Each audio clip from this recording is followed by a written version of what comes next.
adaptasi. Nah pas keluar dari bandara itu hujan deras gitu. Untuk perjalanan ke kota yang mau dia tuju ini, mereka dijemput pakai mobil bersama kenalannya Sari, cowok gitu kan katanya. Gabus dewe. Iya, tenan iki lho. Ayolah. Padahal mbak sore wae ngerti nggak beda. Mereka di kantor magang dan mereka pun disambut dengan lumayan hangat gitu ya. Lho. Ada sesi kenalan, ada ngumpul-ngumpul bareng peserta lain, sampai ice breaking itulah yang dibawain sama kakak-kakak dari tim magang itu. Kelar sesi pengenalan, Rani sama teman-temannya langsung dikasih pengumuman tuh soal gimana sistem magang. Ternyata mereka nggak kerja full di kantor. Justru kebanyakan aktivitasnya itu adalah turun langsung ke desa-desa yang emang udah jadi mitra dari si kantor magang ini. Ya mungkin bisa dibilang mirip KKR, tapi bedanya mereka nggak bikin program sendiri. Semua udah disusun kantor, jadi mereka tinggal ngejalanin aja. Nah siang itu juga pembagian lokasi langsung diumumin. Dan mau nggak mau mereka bertiga, Rani, Intan sama Sari harus berpisah nih. Rani ditempati di desa P, Intan di desa O, sementara Sari di desa B. Mereka dijemput tuh satu persatu sama orang lapangan, termasuk Rani yang dijemput sama salah satu Rapat Bin. sebut aja namanya Mas Anto. Brilian. Awalnya si Rani pikir kalau dia bakal bareng terus nih sama Intan dan Sari, tapi ternyata mereka dipisah-pisah. Dan itu jadi pertama kali Kok bisa? Rani ngerasa Saya udah balik desa. Wih, masa IPA. kenal sama sekali. Jadi pertama kali Ora tau iso ngepasi kayak ngene to, Bis. Nah ya mau tuh itu Sana gimana? loro to ya. Wih apa ini? Saya lagi ya. mesti excited apa mesti Guys dikit apa ini? setelah pisah sama Intan dan Sari, Rani akhirnya ketemu nih sama 5 teman magangnya yang lain dan mereka semua dari kampus yang beda-beda. Ada Ana, ada Nia, ada Caca, ada Lina dan satu lagi ada Renal. Jadi semuanya total ada 6 orang tuh sama Rani dan mereka semua bakal tinggal dan kerja bareng di desa. Like anjing. Hari itu mereka nyampe di rumah kolaborator di desa itu ya, sekitar jam 9 pagi. Nah, rumah itu punya seorang ibu-ibu, sebut aja namanya Bu Rini. Di sana juga ada Pak Maman tuh, ketua RT setempat yang bantu nyambut mereka. Selesai perkenalan, istirahatlah mereka kan. Mereka berberes dan mereka langsung dikasih unjuk kamar buat mereka tidurin. Kamar yang bisa dibilang lumayan besar. Malam itu mereka semua nginep dulu nih di rumah Bu Rini, baru rencananya besok mereka kontrakan. Nah jadi ceritanya gini, kontrakan tempat anak-anak magang itu biasanya letaknya nggak jauh dari rumah kolaborator. Dan meskipun rumahnya Bu Rini lumayan gede gitu ya, cukup buat mereka berenang. Tapi dari dulu udah jadi kebiasaan kalau yang cewek-cewek itu dipindah ke kontrakan itu. Jadi yang nggak 3 menit. itu nggak bisa satu kontrakan, satu rumah. Dan karena Renal cuma satu-satunya cowok di situ, tinggallah dia tuh di rumahnya Bu Riri. Adalah besok mereka dijadwalkan buat ngecek kontrakan itu bareng-bareng. Tapi malam itu sekitar jam 1 dini hari, rumah udah gelap tuh. Cuma sisa cahaya lampu dari dapur yang masih nyala. Yang lain juga udah tidur. Tapi 2 orang temennya Rani, si Lina sama Hana, kebangun mereka karena mereka pengen pipis. Kamar mandinya ada di belakang. Jadi mereka mesti lewati ruang tengah dulu. Dan di ruang tengah itu ada satu kursi panjang dari kayu, tempat Bu Riri biasanya duduk kalau siang. Begitu mereka jalan pelan-pelan, mata si Lina langsung tertuju ke kursi itu. Dan di situ dia lihat ada orang lagi duduk di tengah.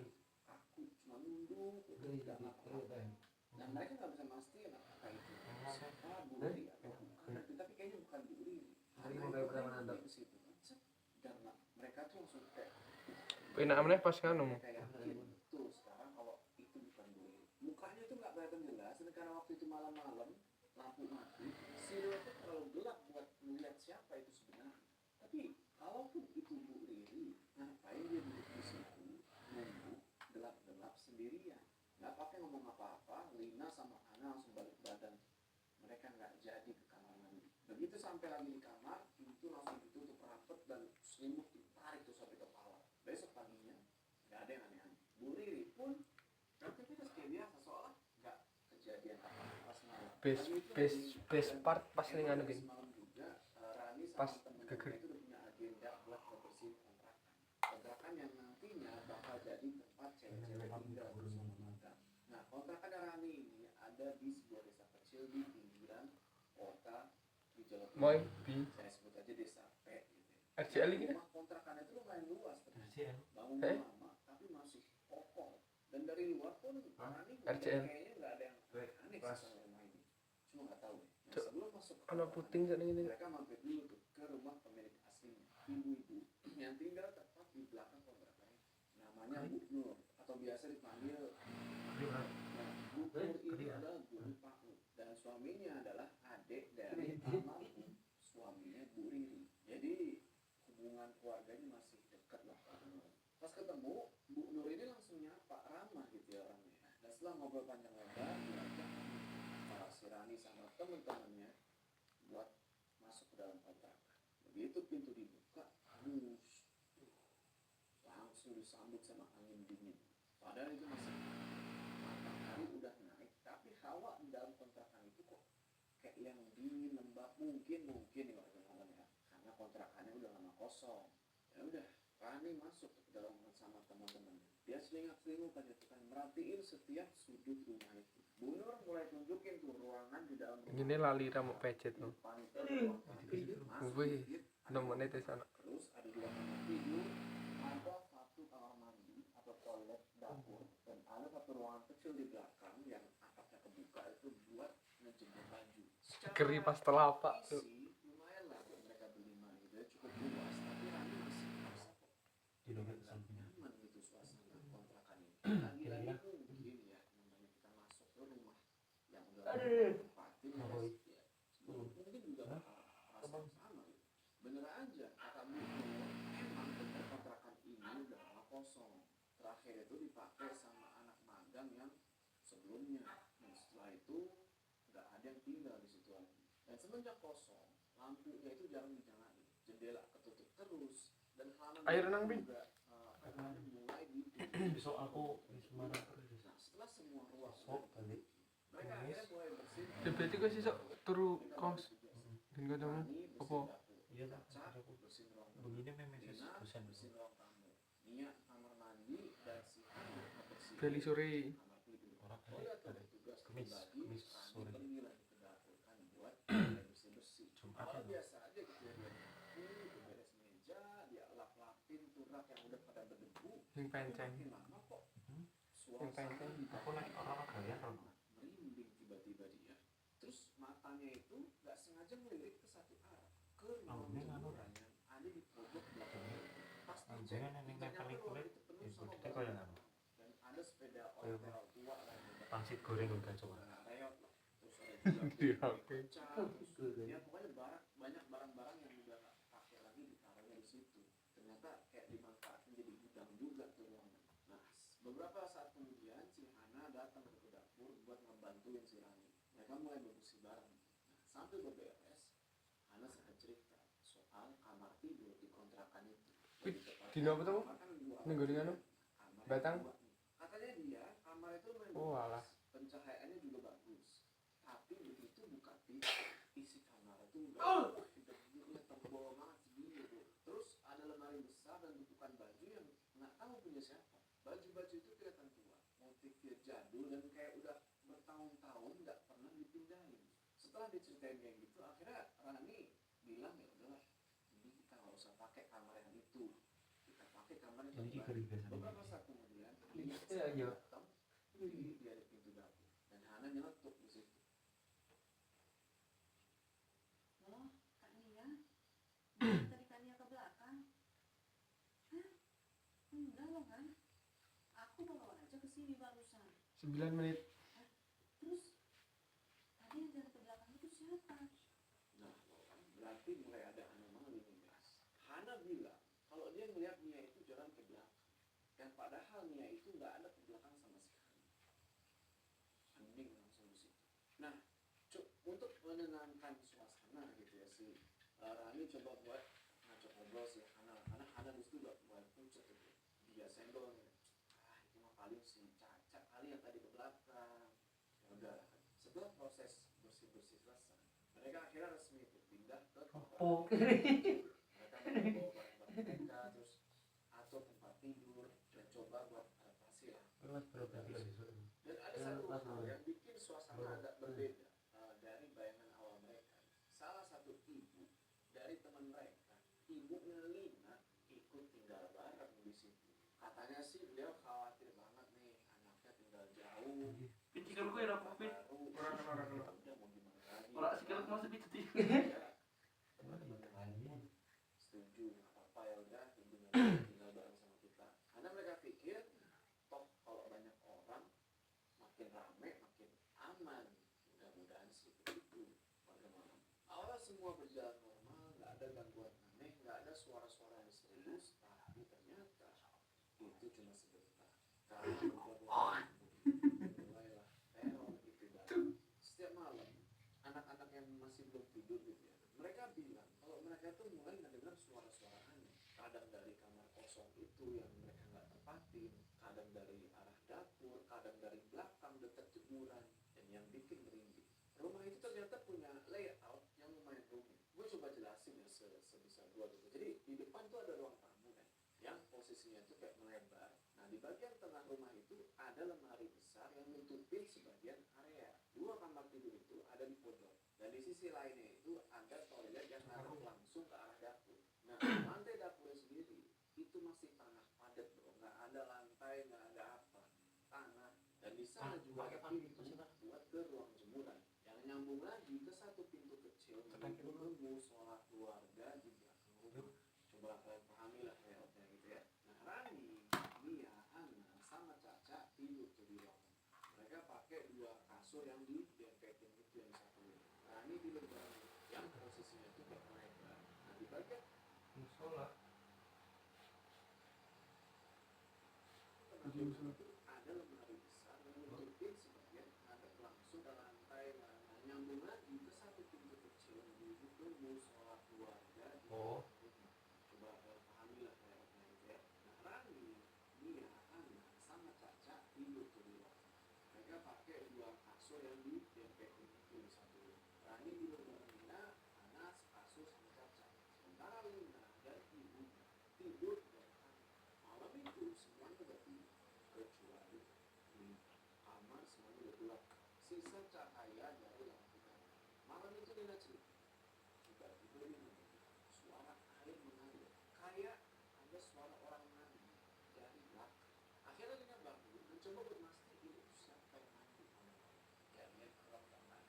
Semua temannya udah pada tidur, termasuk ibunya yang udah pulas dari tadi. Di situ dia merasakan kalau semuanya udah pada tidur, terus Mesti kena dek pagi dulu. tak Bikin lebih ya akhirnya kena kafe di menarik beberapa minggu setelah kejadian itu, Rani, Mia, Caca, dan Hana lagi duduk santai di ruang tamu malam-malam ngobrol-ngobrol kayak ngalor ngidul kayak biasa gitu yang nunggu jam tidur. Nah malam Lina bilang kalau dia mau ambil handuk dari ruang jemuran ke belakang. Sebenarnya dia udah ditawarin nih buat ditemenin atau dianterin sama temen lain, tapi dia yang penting baru sendiri aja tuh ke belakang. Dia jalan ke belakang dan begitu sampai di ruang jemuran kaget dia di situ.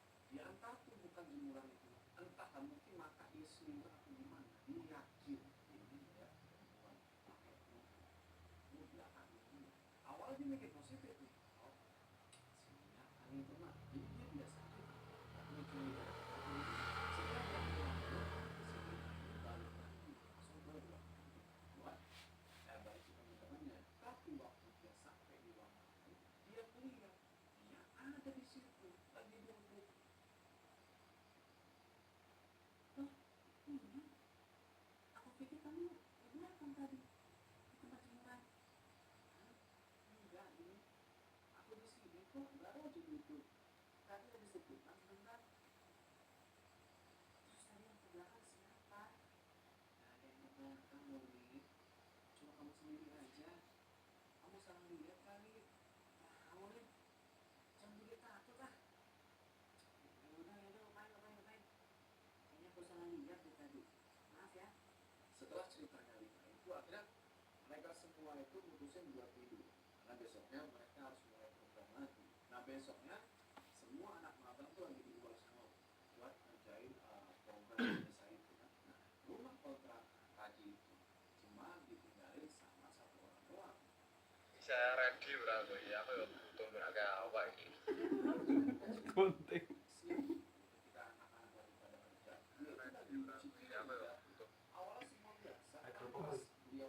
Ning grup iki nemen sing ana ambon.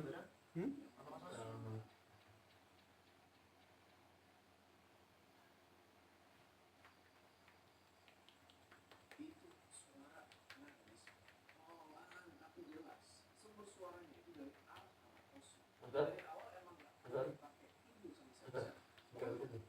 Nangis itu kayak gimana gitu sambil kayak sesungguhnya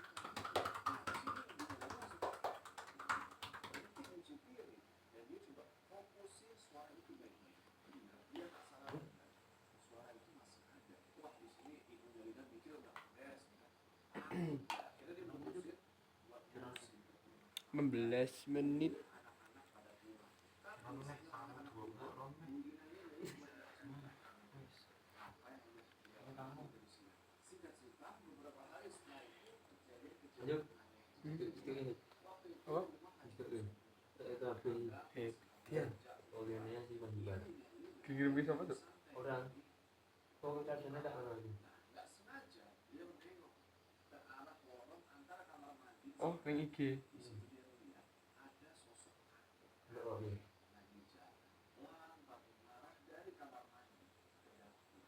Beberapa hari kemudian sosok yang sama muncul lagi, tapi kali ini jelas benar. Jadi kakek itu nggak pakai baju, Ini loh. Sisi cuma sarungan doang, sarung lusuh, dan dia jalan bolak-balik di atas kasur tempat Caca, Rani, Mia, sama Hana tidur.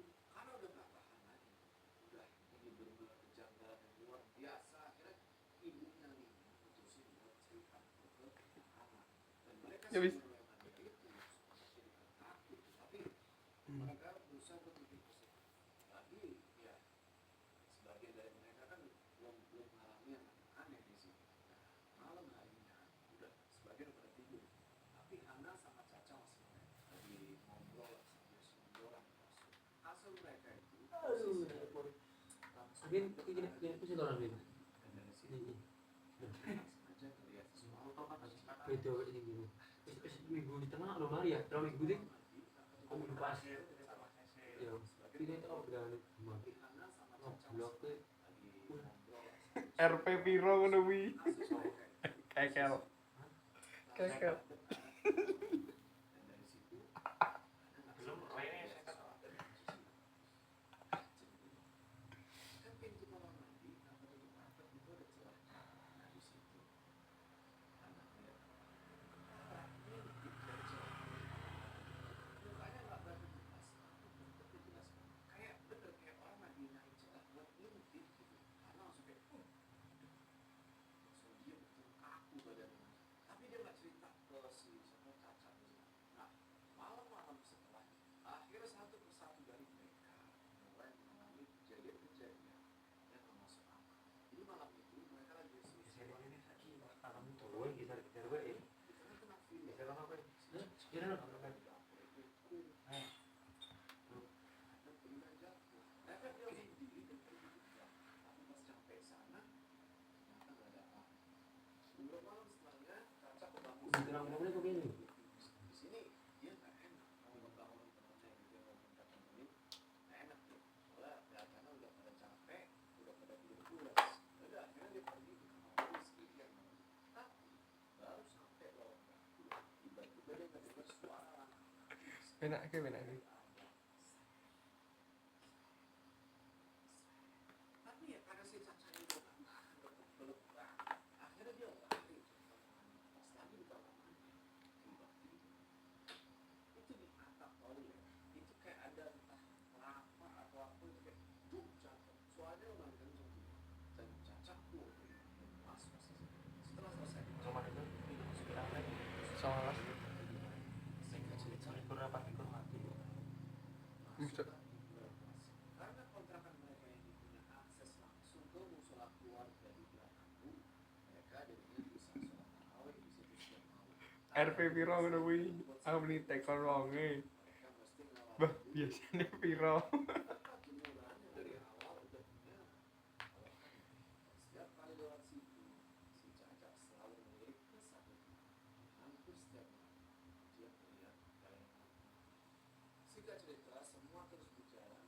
frustrasi dengan gangguan-gangguan yang mereka alami dari awal datang ke kontrakan itu.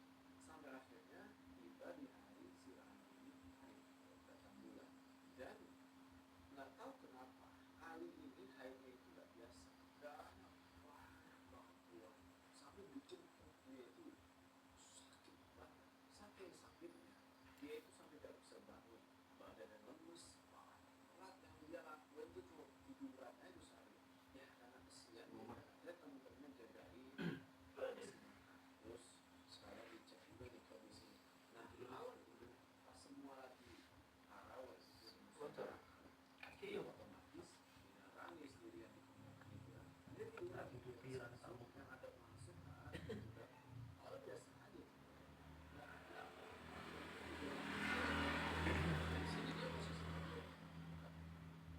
Kira aja 21. Sampai di satu momen pas dia merem Iya. dia melihat sesuatu muncul di dekat pintu dapur dan dia itu kayak ini udah dari situ Rani langsung tarik selimut dia istighfar dia doa sampai akhirnya kayaknya masih keringat semua. dan melihat tuh si Rani udah ditutup dari semua pakai selimut dari kaki sampai kepala sontak si Rina panik gitu nanyain Rani, kamu nggak apa-apa kan? Alhamdulillah kalian datang. Tadi aku lihat kepala ngintip di dapur. Makanya aku selimutin di semua. Kenapa kan itu lagi ya? Ini sebenarnya kenapa sih? Sudah. Kita doa saja. Banyakin zikir. Selagi mereka nggak ngapa-ngapain kita, biarin aja. Nah, dengar omongan ibunya Lina, mereka rasa ada ibunya juga gitu. Ya udahlah, akhirnya mereka doa-doa aja tuh kan. Mudah-mudahan mereka nggak melihat yang itu lagi. Besok, wah belum selesai tuh haidnya Rani atau malam. Justru malah makin kacau pun atau ya karena bisa haid sekalinya bagaimana gitu. Tapi darah itu makin keluar banyak sampai bau darahnya itu menyebar ke seluruh ruangan. Bayangin. Bahkan Nia sampai bilang kalau dia nggak kuat nih sama bau darahnya dan juga malam hari itu gangguan dari arah ada suara langkah di bawah tidak kok tiba-tiba ada orang terus masuk tengah malam di kamar yang mereka tak tempatkan itu kedengaran nangis suara nangis makin benar tuh apa yang dibilang ibu Janina pokoknya suasana kontrakan itu jadi makin berat nggak ada yang bisa tidur dan semuanya mulai sadar kalau ada sesuatu yang mungkin nggak suka kalau mereka tinggal di sini tapi mereka berusaha buat biasa dan ya menjalankan aktivitas kebiasa mereka mikir ya udahlah kalau kita yang hidup dampingin sama yang nggak kasat mata jadi ya harusnya normal-normal aja ya kalau diganti-ganti sedikit gitu kan entah mungkin ini omongan buat hidup diri sendiri aja gitu dan kejadian di kontrakan itu belum ada tetangga atau orang lain pun yang tahu selain yang mereka di kontrakan itu aja nah, singkat cerita karena mereka udah menganggap itu hal biasa si Andi ajak si Andi di teman-temannya nonton film horor lagi di ruang tamu bayangin kontrakan udah angker ditambahin nonton film horor lagi di situ habis ada pesugihan nonton lewat laptop ya laptop taruh di lantai di dekat pintu kamar tempat Lina sama ibunya ini dia dimatiin dia dikunci sisa lampu ruang tamu aja tuh ya masih nyala waktu film horor semua pada fokus tuh itu dia yang ngomong semuanya lagi pada fokus di layar tapi si Rani nggak tahu kenapa Gomnya kalau sih dia kita malah pakai bisa sama kamar kedua yang mereka nggak pernah Turu tuh. yang di situ liatin dia melihat ada perempuan yang ada cuma berdiri aja dia tak bergerak dan kayak ngamatin mereka dari balik pintu Rani nggak langsung ngomong gitu teman-temannya tapi begitu dia melihat ke Lina ternyata Lina jadi melihatin pertama itu positif Lina juga melihat sosok itu pokoknya makin hari gangguan itu makin sering sampai akhirnya Nia mulai cerita nih ke sepupunya soal apa yang udah terjadi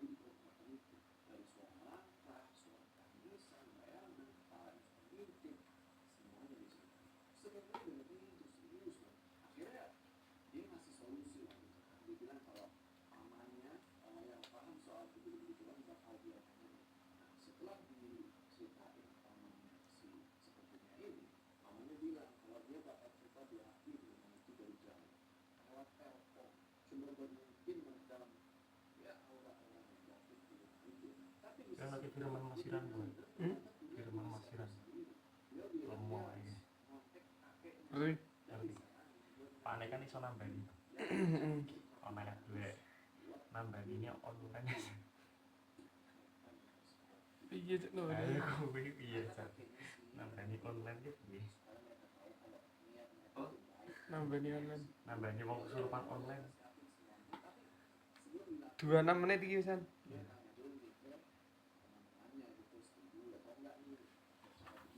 dan jujur aja semuanya sebenarnya niatnya emang baik gitu tapi kok caranya tuh kayak udah mulai nyerempet ke hal-hal yang apa nih musik atau apa gitu akhirnya mereka mutusin buat sini nggak usah gitu salah dan ya udah doain aja hari-hari terus berjalan gangguan-gangguan itu masih tapi yang namanya udah sering digangguin kayak gitu ya memang mereka makin biasa bukan mereka takut tapi kayak rasa takut itu jadi bagian dari rutinitas mereka gitu. Misalnya dengar suara barang jatuh di dapur gitu kan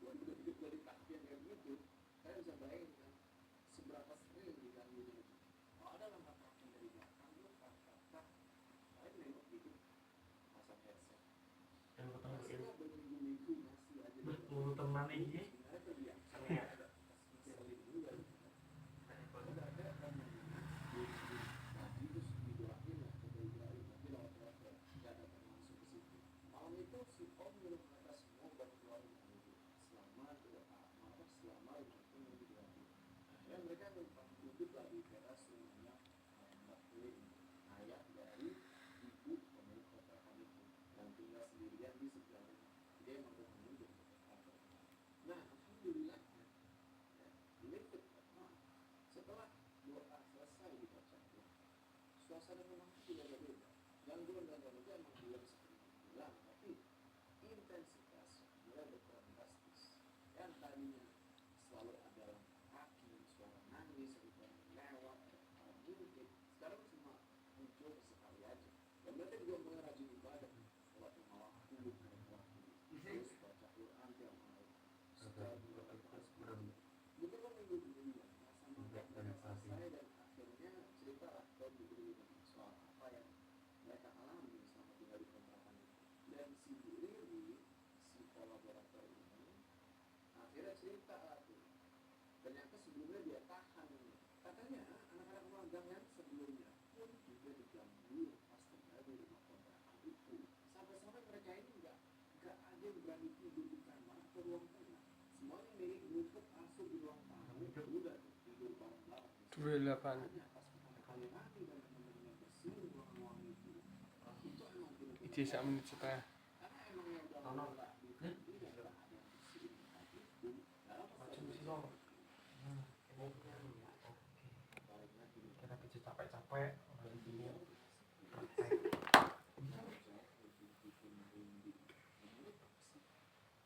memang itu adalah sarang jin para penghuni gaib di sana itu merasa rumah itu milik mereka dan kedatangan manusia lagi sama teman-temannya itu yang dianggap sebagai Nggih segeri sak menit iki malah. motivasi om bacain doa Bonus terus siji. omnya itu kayak bikin semacam perjanjian supaya para jin itu nggak ganggu lagi entah kayak gimana perjanjiannya gitu ya nggak dijelasin secara detail tapi ya itu membuat jin-jin yang ada di situ yang di rumah itu setuju gitu buat udah kita jangan gangguin lagi katanya ada yang sempat mau masukin salah satu dari mereka nah pas omnya bilang kayak gitu Gerimis toh? ini langsung ingat sesuatu momen waktu dia lagi sakit parah pas lagi haid dan dia melihat ada kepala ngintip kan dari pintu dapur kata omnya itu bukan bayangan itu kan halu tapi itu beneran jin yang berbentuk kepala orang dan dia emang tinggalnya di jemuran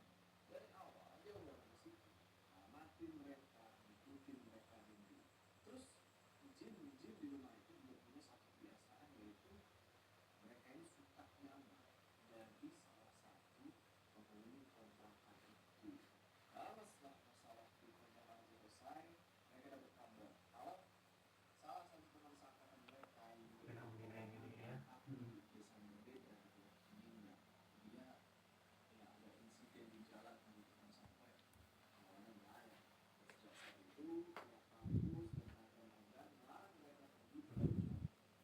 3.30 setengah.